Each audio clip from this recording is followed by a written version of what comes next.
بسم الله الرحمن الرحيم. الحمد لله الذي أنزل على عبده الكتاب ولم يجعل له عوجا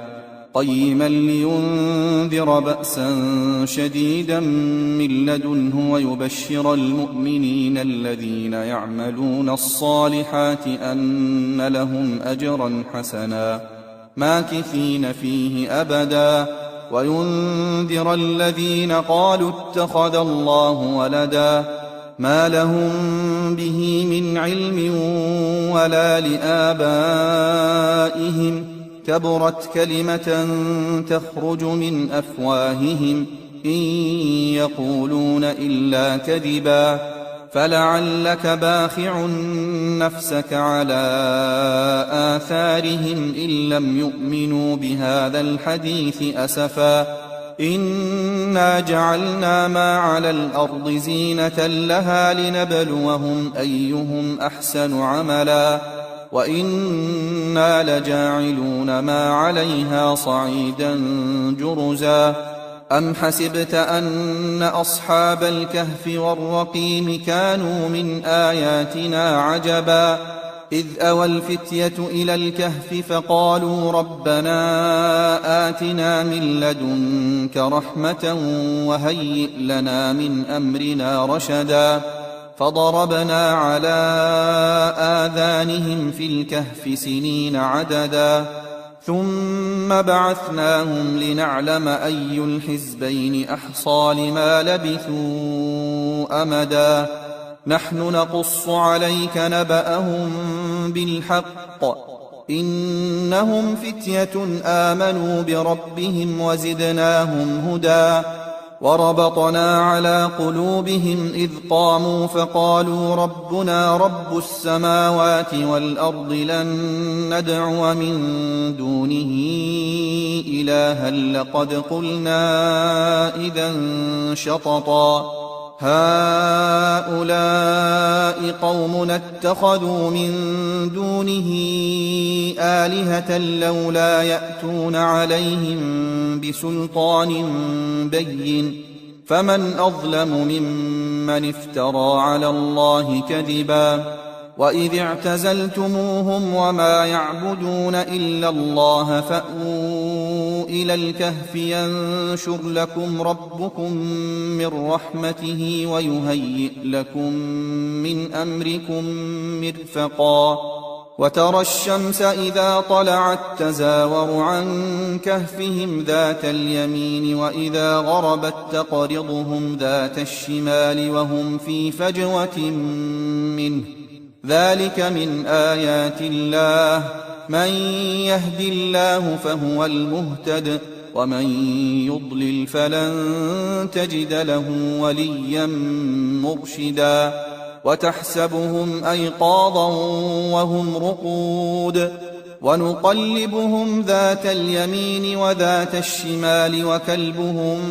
باسط ذراعيه بالوصيد لو اطلعت عليهم لوليت منهم فرارا ولملئت منهم رعبا وكذلك بعثناهم ليتساءلوا بينهم قال قائل منهم كم لبثتم قالوا لبثنا يوما أو بعض يوم قالوا ربكم أعلم بما لبثتم فابعثوا أحدكم بورقكم هذه إلى المدينة فلينظر أيها أزكى طعاما فليأتكم برزق منه وليتلطف ولا يشعرن بكم أحدا إنهم إن يظهروا عليكم يرجموكم أو يعيدوكم في ملتهم ولن تفلحوا إذن أبدا وكذلك أعثرنا عليهم ليعلموا أن وعد الله حق وأن الساعة لا ريب فيها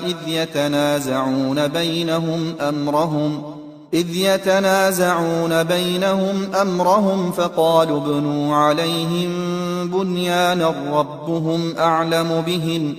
قال الذين غلبوا على أمرهم لنتخذن عليهم مسجدا سيقولون ثلاثة رابعهم كلبهم ويقولون خمسة سادسهم كلبهم رجما بالغيب ويقولون سبعة وثامنهم كلبهم قل ربي أعلم بعدتهم ما يعلمهم إلا قليل فلا تمار فيهم إلا مراء ظاهرا ولا تستفت فيهم منهم أحدا ولا تقولن لشيء إني فاعل ذلك غدا إلا أن يشاء الله واذكر ربك إذا نسيت وقل عسى أن يهديني ربي لأقرب من هذا رشدا ولبثوا في كهفهم 300 سنين وازدادوا 9 قل الله أعلم بما لبثوا له غيب السماوات والأرض أبصر به وأسمع ما لهم من دونه من ولي ولا يشرك في حكمه أحدا واتل ما أوحي إليك من كتاب ربك لا مبدل لكلماته ولن تجد من دونه ملتحدا واصبر نفسك مع الذين يدعون ربهم بالغداة والعشي يريدون وجهه ولا تعد عيناك عنهم تريد زينة الحياة الدنيا ولا تطع من أغفلنا قلبه عن ذكرنا واتبع هواه وكان أمره فرطا وقل الحق من ربكم فمن شاء فليؤمن ومن شاء فليكفر إنا أعتدنا للظالمين نارا أحاط بهم سرادقها وإن يستغيثوا يغاثوا بماء كالمهل يشوي الوجوه بئس الشراب وساءت مرتفقا إن الذين آمنوا وعملوا الصالحات إنا لا نضيع أجر من أحسن عملا أولئك لهم جنات عدن تجري من تحتهم الأنهار يحلون فيها من أساور من ذهب ويلبسون ثيابا خضرا من سندس واستبرق متكئين فيها على الأرائك نعم الثواب وحسنت مرتفقا واضرب لهم مثل الرجلين جعلنا لأحدهما جنتين من أعناب وحففناهما بنخل وجعلنا بينهما زرعا كلتا الجنتين آتت أكلها ولم تظلم منه شيئا وفجرنا خلالهما نهرا وكان له ثمر فقال لصاحبه وهو يحاوره أنا أكثر منك مالا وأعز نفرا ودخل جنته وهو ظالم لنفسه قال ما أظن أن تبيد هذه أبدا وما أظن الساعة قائمة ولئن رددت إلى ربي لأجدن خيرا منها منقلبا قال له صاحبه وهو يحاوره أكفرت بالذي خلقك من تراب ثم من نطفة ثم سواك رجلا لكن هو الله ربي ولا أشرك بربي أحدا ولولا إذ دخلت جنتك قلت ما شاء الله لا قوة إلا بالله إن ترني أنا أقل منك مالا وولدا فعسى ربي أن يؤتيني خيرا من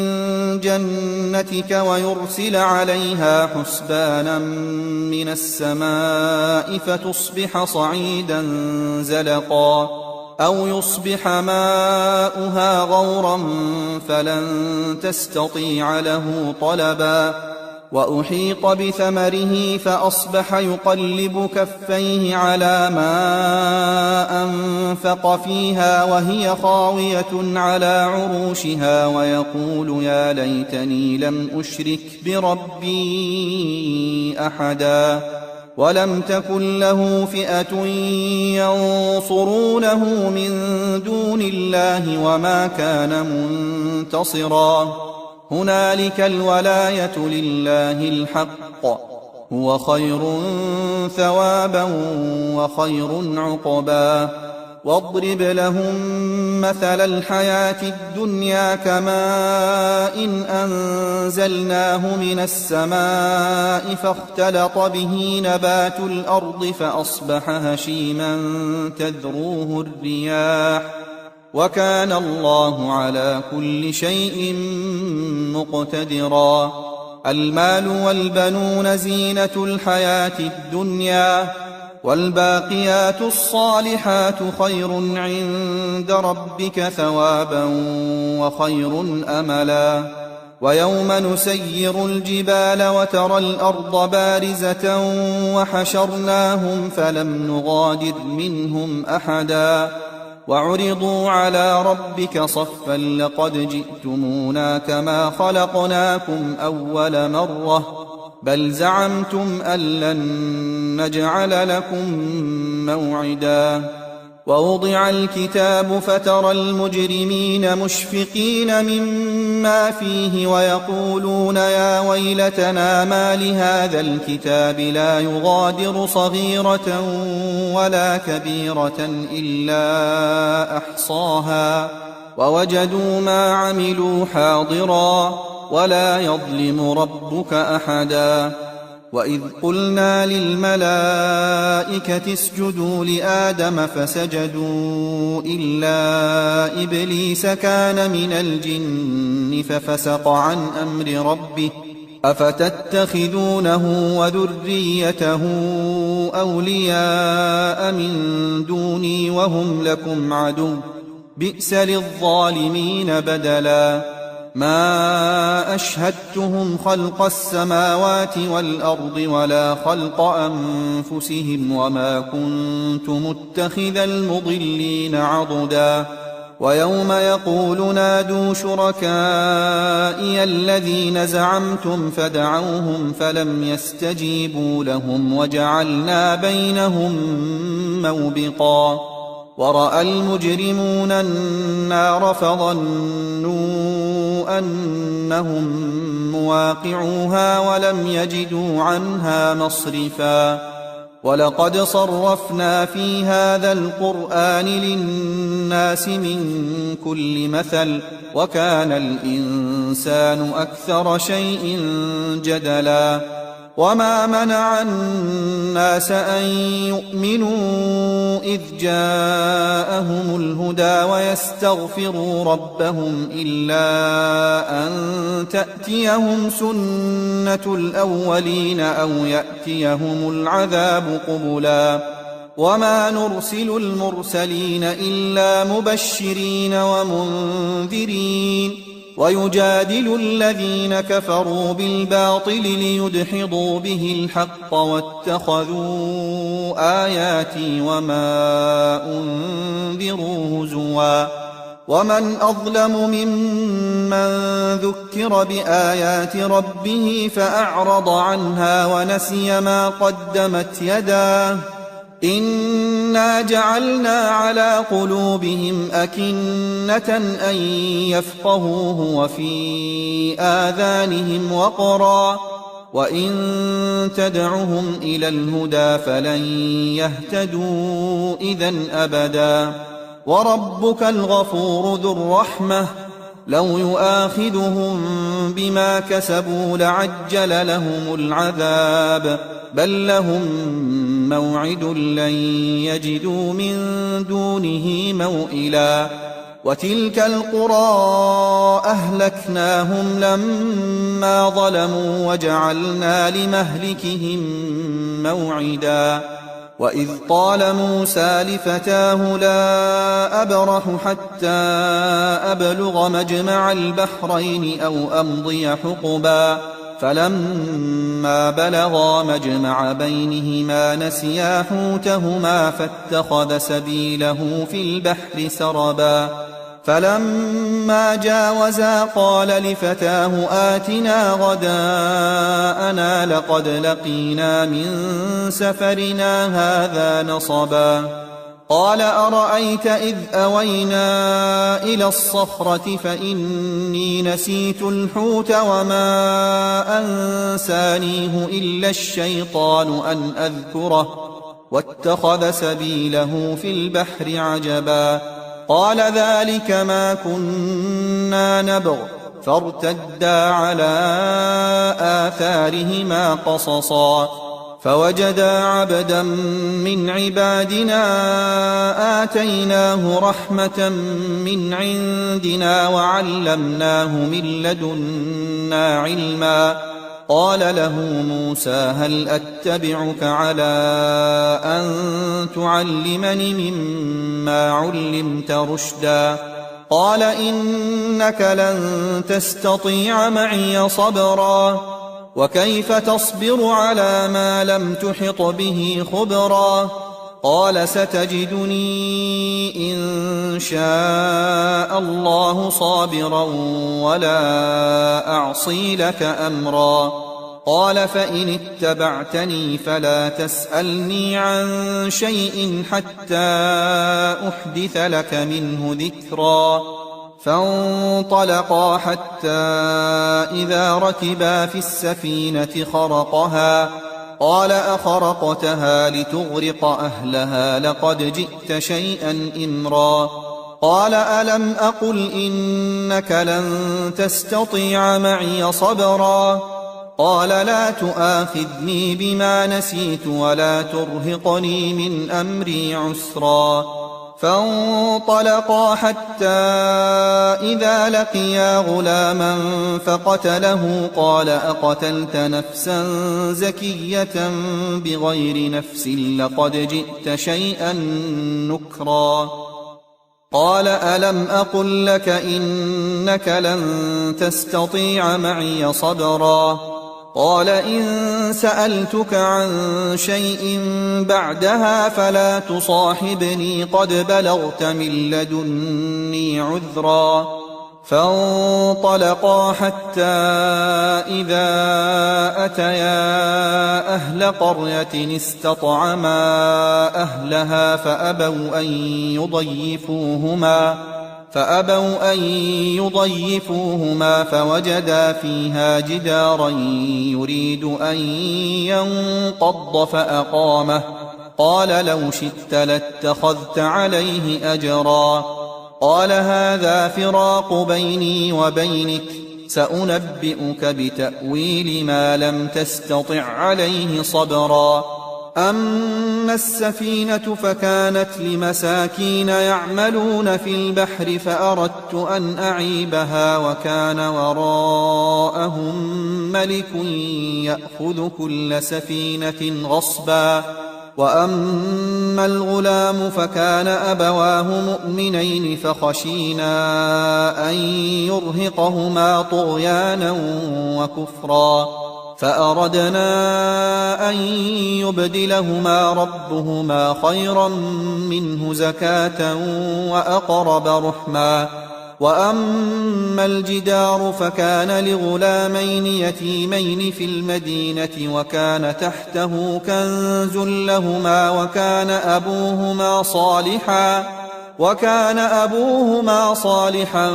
فأراد ربك أن يبلغا أشدهما ويستخرجا كنزهما رحمة من ربك وما فعلته عن أمري ذلك تأويل ما لم تسطع عليه صبرا ويسألونك عن ذي القرنين قل سأتلو عليكم منه ذكرا إنا مكنا له في الأرض وآتيناه من كل شيء سببا فأتبع سببا حتى إذا بلغ مغرب الشمس وجدها تغرب في عين حمئة ووجد عندها قوما قلنا يا ذا القرنين إما أن تعذب وإما أن تتخذ فيهم حسنا قال أما من ظلم فسوف نعذبه ثم يرد إلى ربه فيعذبه عذابا نكرا وأما من آمن وعمل صالحا فله جزاء الحسنى وسنقول له من أمرنا يسرا ثم أتبع سببا حتى إذا بلغ مطلع الشمس وجدها تطلع على قوم لم نجعل لهم من دونها سترا كذلك وقد أحطنا بما لديه خبرا ثم أتبع سببا حتى إذا بلغ بين السدين وجد من دونهما قوما لا يكادون يفقهون قولا قالوا يا ذا القرنين إن يأجوج ومأجوج مفسدون في الأرض فهل نجعل لك خرجا على أن تجعل بيننا وبينهم سدا قال ما مكني فيه ربي خير فأعينوني بقوة أجعل بينكم وبينهم ردما آتوني زبر الحديد حتى إذا ساوى بين الصدفين قال انفخوا حتى إذا جعله نارا قال آتوني أفرغ عليه قطرا فما استطاعوا أن يظهروه وما استطاعوا له نقبا قال هذا رحمة من ربي فإذا جاء وعد ربي جعله دكاء وكان وعد ربي حقا وتركنا بعضهم يومئذ يموج في بعض ونفخ في الصور فجمعناهم جمعا وعرضنا جهنم يومئذ للكافرين عرضا الذين كانت أعينهم في غطاء عن ذكري وكانوا لا يستطيعون سمعا أفحسب الذين كفروا أن يتخذوا عبادي من دوني أولياء إنا أعتدنا جهنم للكافرين نزلا قل هل ننبئكم بالأخسرين أعمالا الذين ضل سعيهم في الحياة الدنيا وهم يحسبون أنهم يحسنون صنعا